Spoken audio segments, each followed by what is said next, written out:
Yan. Maraming salamat po. Isa pong karangalan na naimbitahan niyo po ako sa Iloilo. Lalong-lalo na po sa hometown po ng Ambisoa. And kami naman po is really working hand in hand to look at the underserved markets, the marginalized sector. Kung paano natin papagandahin yung buhay. Ang advokasya po at ikain ng Angkasangga ay para sa informal na manggagawa. Nangunguna po doon ang mga motorsiklo, ang mga biker, ang mga kagulong natin na ginagamit po yung motorsiklo pang hanap buhay, pang negosyo. Sa aming experience po sa Angkas, ako po ang CEO ng Angkas. 8 years na po tumatakbo ang Angkas at ang dami po namin pinagdaanan. Doon po sa 8 taon, pinaglaban po namin ang karapatan at ang kabuhayan ng kagulong.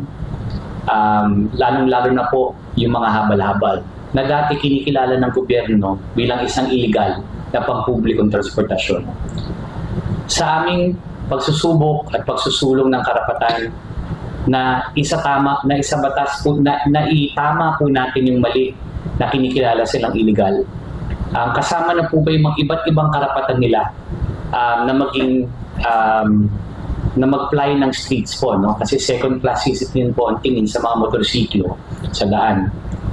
Dito po mula sa illegal naging legal po yung habal-habal. Nagkaroon po tayo ng magandang training. Yung training module po natin galing pa pong Amerika. Yung partner po natin doon sa training module natin na isinagawa natin sa Angkas ay ang gumagawa ng safety motorcycle training ng US Marines. So ganun po talaga katatag yung training natin. At dahil po dito, doon sa ating paglalaban, umabot po tayo hanggang Korte Suprema na pinapatunayan po natin ang ating safety record.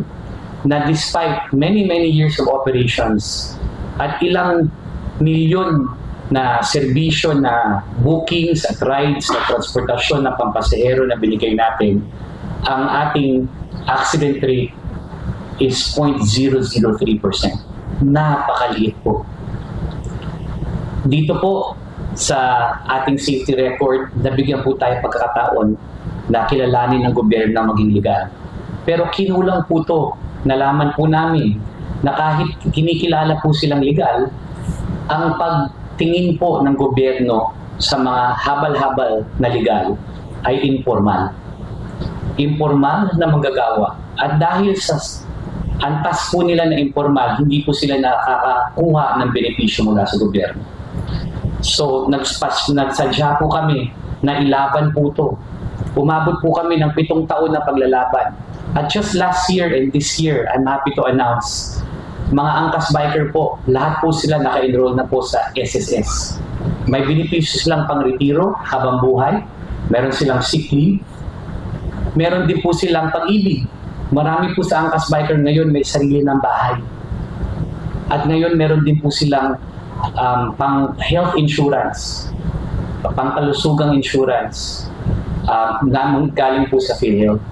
Napaka-importante po to na parte ng negosyo or kapakanan ng isang manggagawa.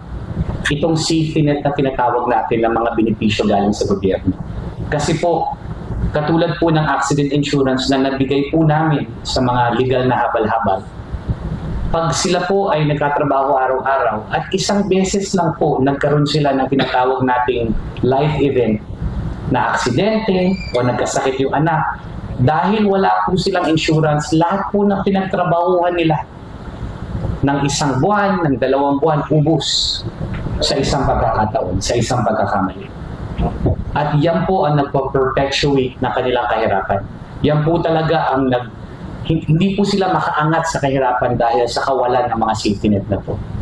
At ang nakita po namin, kaya po kami nandito ngayon kaharap nyo at tumatakbo bilang party list ng Angkasangga, 107 Angkasangga, ay after 8 years na pinaglaban natin ang pagkaligal, karapatan, proteksyon, at benepisyo nitong informal na manggagawa ng kabulong, natuklasan namin na pwede pala.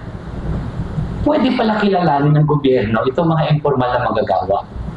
Sa kasalukuyan, lahat po ng kinikilala ng gobyerno, mahigit po sa kanila ay empleyado. E tingnan naman po natin tingnan naman po natin ang empleyado. Ang empleyado may kumpanya. Sa kumpanya, nagbibigay sila ng sick leave. On top of that, meron pa silang sick leave galing gobyerno.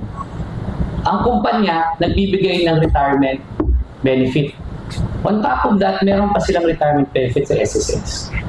On top of that, ang kumpanya nagbibigay karamihan sa kanya ng HMO. Meron pa silang PhilHealth.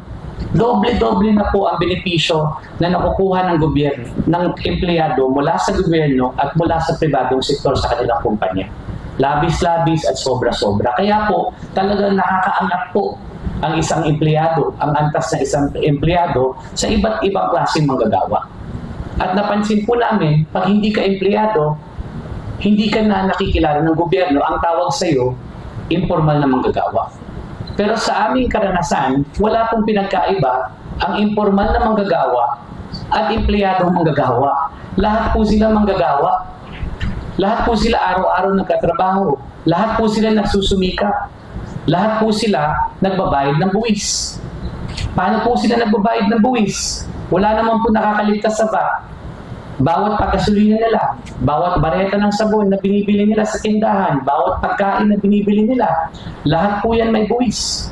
At yung buwis na yan ay napupunta sa kaban ng bayan at yan ang napupondo sa mga benepisyo na nabibigay sa empleyado. Pero kahit magbigay yung manggagawang informal ng buwis at nagko-contribute sa kaban ng bayan, parang sinasubsidize nila yung benepisyo para sa empleyado lamang. At ang na-experience namin sa angkas, sa 8 taon namin na paglalaban, pwede mo palang kilalanin ang informal na manggagawa para mabigyan ng safety net at benepisyo ng tama, ng karapat-dapat dahil sila ay parte ng ekonomiya. Sila ay talagang nagbibigay ng serbisyo sa taong bayan at nagko-contribute sa kaban ng bayan. Ito po, isa pa po ang masakit dito at masaklap. Ang TODA po, ilang dekada ng legal. Legal po yan. Wala pong illegal. Ang kinikilala po ang TODA ng gobyerno na legal. Pero informal pa rin ang trato sa kanila. Ang TODA walang accident insurance. Kahit pampublikong transportasyon. Lahat ng insurance na bibigay sa pampublikong transportasyon na 4-wheel. Bus. Pero pag tricycle, wala na po. Benepisyo, ang hirap kumuha. Ayuda lamang. Pero sila rin po ay pampublikong transportasyon katumbas at katulad ng 4 wheels. Bakit po kaya naunahan pa sila ng habal-habal? Dahil walang tumututok. Napakalaking hanay po ito. Napakalaki po ng bilang ng mga kababayan natin na ginagamit ang motorsiklo na pangkabuhayan. Hindi na po natin mai-ignore yung importansya nila sa ating bayan. Kaya ito po yung sektor na gusto nating isulong kasi nagtatrabaho po ito araw-araw.